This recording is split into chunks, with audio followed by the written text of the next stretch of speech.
Hi, I'm Sue Beaumont. I'm the operations manager here at Highfields School. Well, we had all the lights changed, so that was the first thing we did. So I've got a plan that we've been implementing for years, right?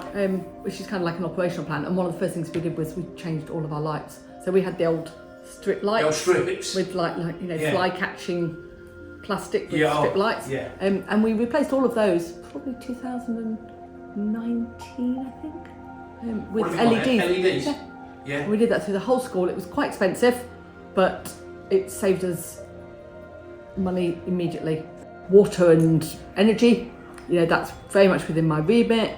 We went back to the market a couple of years ago and tied in with an energy supplier, and again we were looking at someone who had some green credentials.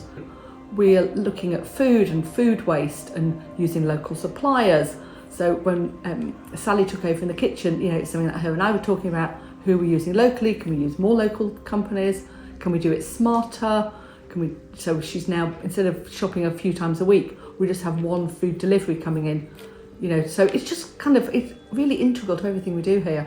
Well, I've talked to a few people over the years about it would be lovely to have raised beds in that area. So we could have some raised beds, plant herbs. It would be great as part of the children's education is concerned. We could use it in our food. Yeah. I've got a bit of an idea that we could link with the community, which I think would be nice, because allotment space is often a premium and people can't get allotments, but it's just prioritising them, doing the ones that we think we can do, some quick and easy wins.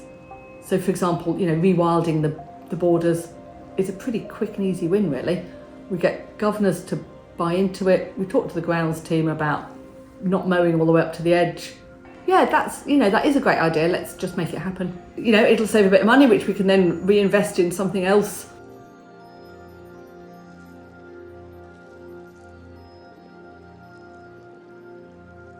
I think how it was this morning was really good, because I think you'll get traction quicker if you get the leaders in the room. I thought his chart that talked about leadership style was really interesting, because obviously if you've got a school where it's very much led by, this is what we're doing, you just go away and do it, then basically if you don't have that person in the room, nothing's going to happen.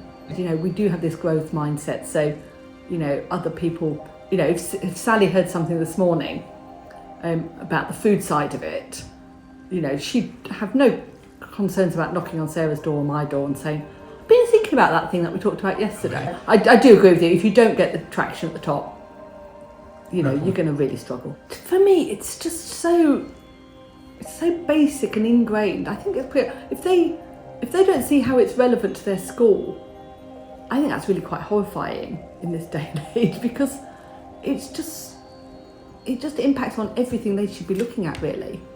And if they're really not interested in it, you can just say to them, well, you'll save money.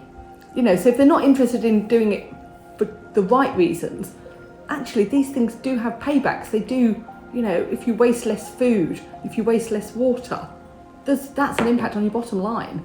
So I can't see why anyone wouldn't be motivated to want to do this.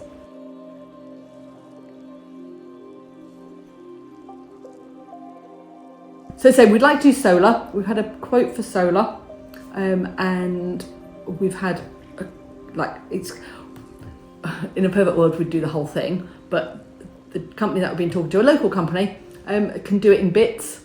Yeah. So what I'd like to do this year really is just make a start, even if we just have 3 panels on the roof. That's 3 more than we've got at the moment.